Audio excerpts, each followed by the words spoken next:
이 새벽에 오신 여러분들 위해 하나님의 놀라운 은혜가 넘치기를 주님의 이름으로 축원합니다. 오늘 이제 예레미야를 계속 여러분들과 함께 보게 됐습니다. 하나님께서 예레미야에게 말씀합니다. 내가 내게 말씀을 줄 터이니 바룩이라고 하는 사람을 불러서 이 말씀을 기록하게 해라. 그리고 이 기록된 말씀을 사람들에게 낭독하게 해라. 이 말씀을 본문에서 하고 있습니다.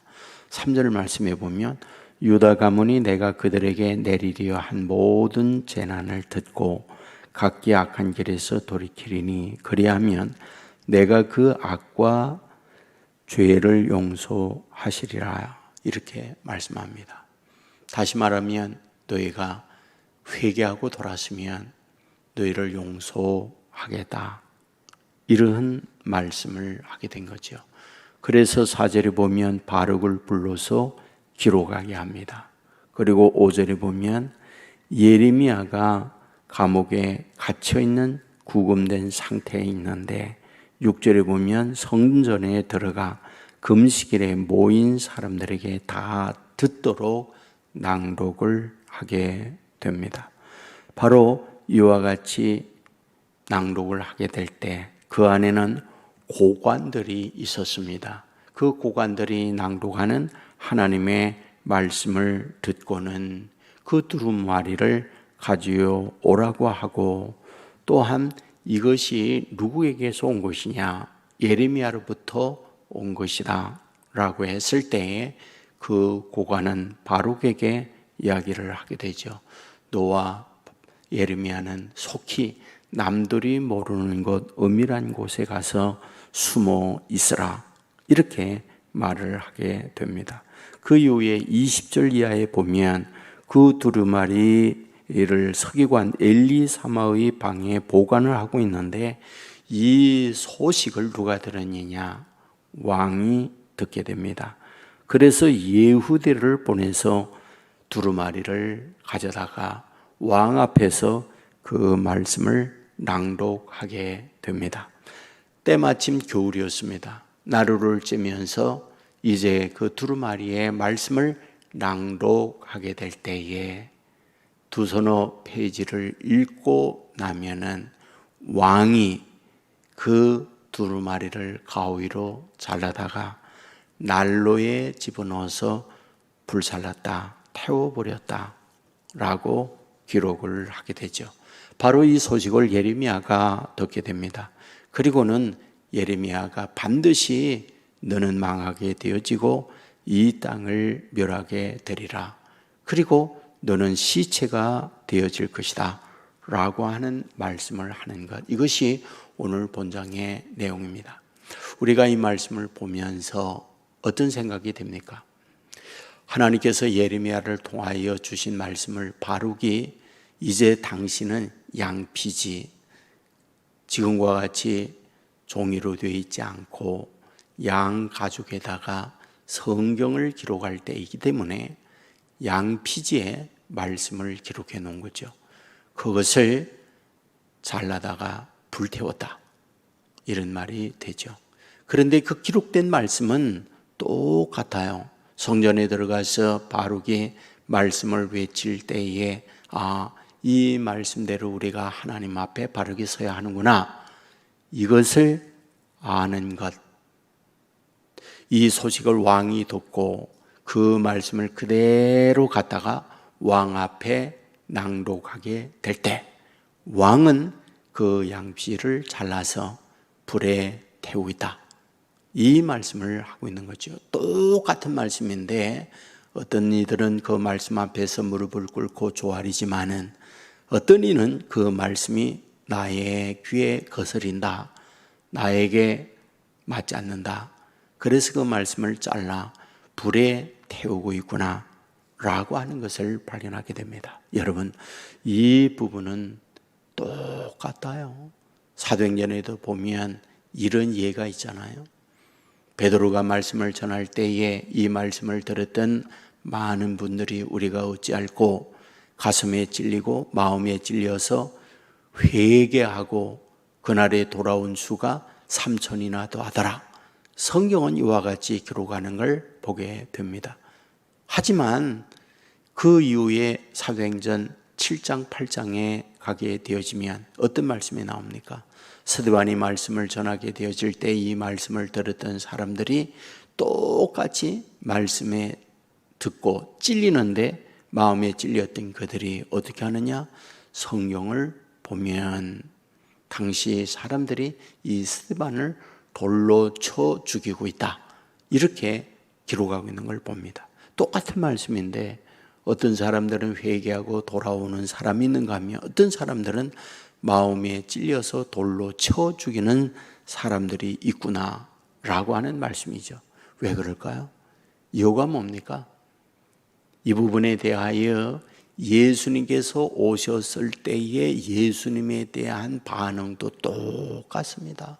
어떤 사람들은 예수님을 보면서 메시아구나 회개하고 예수님께로 돌아와 구원받는 사람이 있는가 하면 이 예수님을 못 오가고 배척하는 사람들이 있던 걸 봅니다.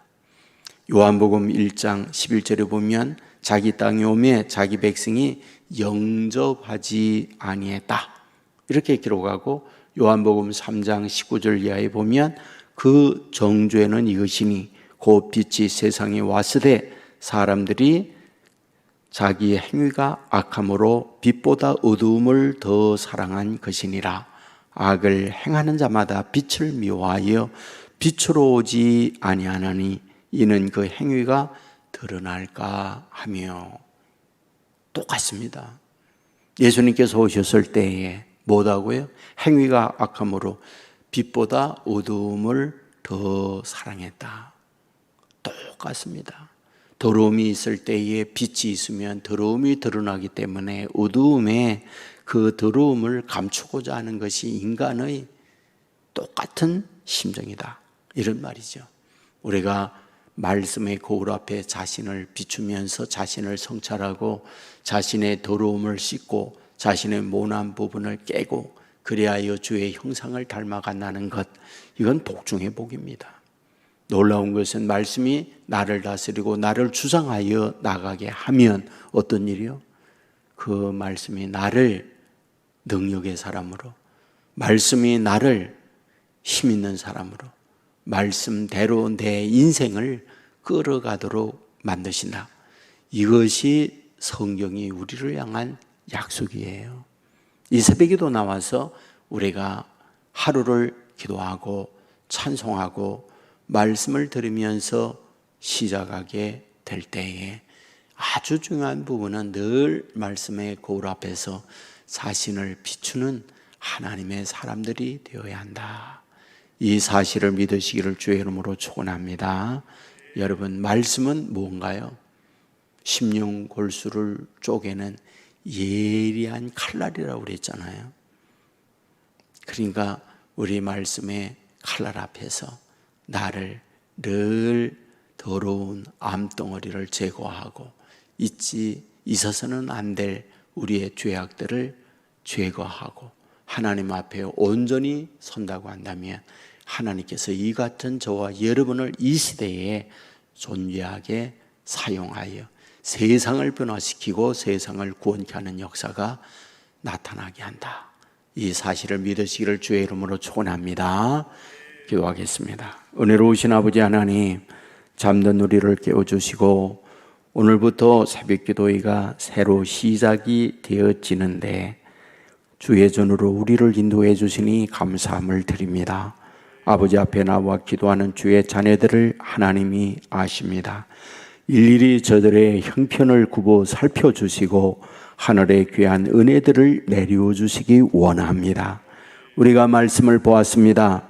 예레미야가 하나님께서 주시는 말씀을 바룩에게 기록하게 하고 기록된 말씀을 성전에 들어가 낭독하게 하므로 거기에 모인 모든 성도들, 고관들이 듣게 했던 것을 봅니다. 그 말씀 앞에서 사람들이 자신의 모습을 발견하고 성찰하는 사람이 있는가 하면 왕은 이 소식을 듣고 두루마리를 갖다가 읽게 만들고는 자기의 마음에 들지 않는다 하여 그 두루마리를 오려 난로에 집어넣어 태워버리고 있는 것을 보았습니다. 주여, 원하옵는 것은 하나님의 말씀 앞에 온전히 설 줄 아는 주의 자녀들 되게 하여 주옵소서. 말씀의 거울 앞에 자신을 비추어 성찰하게 하시고 모난 부분은 깨어지게 하시고 죄는 제거되게 하시고 아버지 앞에 온전히 서는 하나님을 사모하고 주님 닮은 그리스도인들이 되게 하여 주옵소서. 이 같은 심정으로 주님 앞에 나아가 살아가게 될 때에 아버지의 능력을 덧입혀주고 주님과 함께 동행하는 자녀들 되어 이 캄캄한 세상길 빛 대신 주님의 인도받아 아버지의 뜻을 이루어 사는 자녀들 되게 하여 주옵소서. 말씀이 우리를 다스리고 말씀이 우리를 이끌어가게 될 때에 말씀대로 되어지는 복을 우리에게 허락하여 주옵소서. 간절히 소원합니다. 원치 않는 질병이 우리에게 와서 투병중에 있는 자녀들이 있습니다. 주여, 나사렛 예수 이름으로 명하노니 모든 질병은 떠나갈지어다. 영육의 강건한 은혜를 허락하여 주옵소서. 아버지, 병상에 기도하며 아버지 앞에 오날 때에 눈물의 기도를 들어주시고 저들과 함께 하시고 그 어려운 투병을 이겨내는 자녀들 되게 하여 주옵소서. 마음이 병들고 마음이 아파하고 마음이 상한 자녀들이 있습니다. 주님 앞에 엎드려 간구하게 될 때에 찾아오셔서 자비로운 손으로 만져주시고 주의 평안을 허락하여 주옵소서. 말씀이 우리를 다스려 어려운 환경에 강하고 담대한 자녀들 삼아 주시옵소서. 수험생들 결과를 기다리고 있습니다. 도와주시옵소서. 주의 인도받는 자녀들 되게 하여 주시옵소서. 아버지 하나님이여, 취업을 앞두고 있는 우리의 젊은이들 아버지 하나님께서 예비된 직장 허락하여 주옵소서. 경영하는 사업장 하나님이 함께해 주시고 아버지께서 도와주심으로 경기가 어렵고 힘든 이 상황에도 잘 되는 복을 허락하여 주옵소서. 아버지 하나님이여, 결혼을 앞두고 있는 자녀들 하나님이 눈을 열어 배필을 만나게 해 주시고 가정을 이루도록 주여 인도하여 주옵소서. 온 세계 교회를 사랑해 주시니 감사합니다. 성령의 충만한 교회가 되게 하옵소서. 기도의 응답이 있는 제단이 되게 하여 주옵소서. 인간의 문제에 해답을 얻는 곳이 되게 하여 주옵소서. 살아계신 하나님을 만나 영적 부흥이 일어나는 교회가 되게 하여 주옵소서. 드려지는 헌금이 싸우니 받아 주옵소서. 가정 후에 한없는 하나님의 은혜, 기도의 제목대로 응답하여 주옵소서. 오늘도 주님과 함께 어디에 뭘 하든지 주의 인도받는 자녀들 삼아 주실 줄 믿사오며 우리를 죄악에서 구원하신 예수님 이름으로 기도드리옵나이다. 아멘.